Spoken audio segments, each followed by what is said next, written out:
ఇది రేవంత్ రెడ్డి గారు ప్రధానమంత్రి గారిని కలిసిండు. నువ్వు బేఫికర్గా ఉండు, ఈడీ కేసులో నీకు గింత కూడా హాని జరగనివ్వా.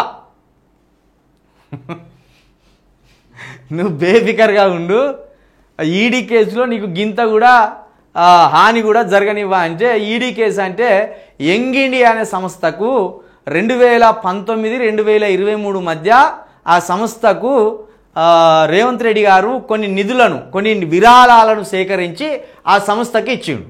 ఆ సంస్థలో 70% వాటా రాహుల్ గాంధీ అదేవిధంగా వాళ్ళ తల్లిగారు సోనియా గాంధీ గారికి ఉన్నది. దాదాపుగా 2000 కోట్ల స్కామ్ అని వాళ్ళు అంటున్నారు. అంటే దానికి ఈయన ఎంత లేదన్నా 200 కోట్లు, 100 కోట్ల విరాళాలు సేకరించి ఇచ్చే అవకాశం ఉంటుంది. కాబట్టి ఆ నిధులను ఎక్కంచెలు సేకరించినవు, ఎట్లా ఇచ్చినావు అనేది వాళ్ళు అడుగుతున్నారు. కాబట్టి ఈడీ కేసు మళ్ళీ ఏమైనా మెడకు చుట్టుకుంటే మళ్ళీ ఆ వంకతోటి ఏమైనా ముఖ్యమంత్రి సీటు కోల్పోయే అవకాశం ఉంటుందా ఏంది అనేది ఇప్పుడు రేవంత్ రెడ్డి గారి భయం, బాధ. కాబట్టి అది జరగకుండా ఉండాలంటే ముందు రాహుల్ గాంధీ గారిని కాదు, వెంటనే పోయి మోడీ గారిని కలవాలి. ఇదంతా ఒక డ్రామానే, బీజేపీది కాంగ్రెస్ది ఒక పెద్ద డ్రామా.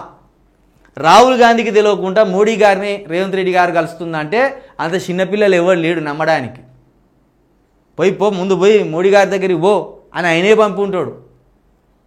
ఇదంతా మీరు చూసింది కదా ఆ సినిమా, భరత్ అనే నేను సినిమా ఉన్నది కదా, అంత దొంగలే. ప్రతిపక్షంలో అధికార పక్షంలో అంత ఒక కానే కూర్చుంటారు. కూర్చొని ఎవరికి కావాలి, ఎవరికి ఏ కాంట్రాక్టులు కావాలి, ఎవరికి ఏ పదవి కావాలి, ఎవరికి ఏ కంపెనీ కావాలి, వీళ్ళు మాట్లాడుకుంటారు. మాట్లాడుకొని వీళ్ళు డిసైడ్ అయినాకనే బయటకు వస్తారు. ఇప్పుడు ఇది కూడా అటువంటిదే. సరే సామరస్యత ఉండద్దా అంటే ఉండొద్దు అని మనం అంటలేము. ప్రతిపక్షాలు అధికార పక్షాల మధ్య మిత్రభేదం ఉండాలి, శత్రుభేదం ఉండకూడదు.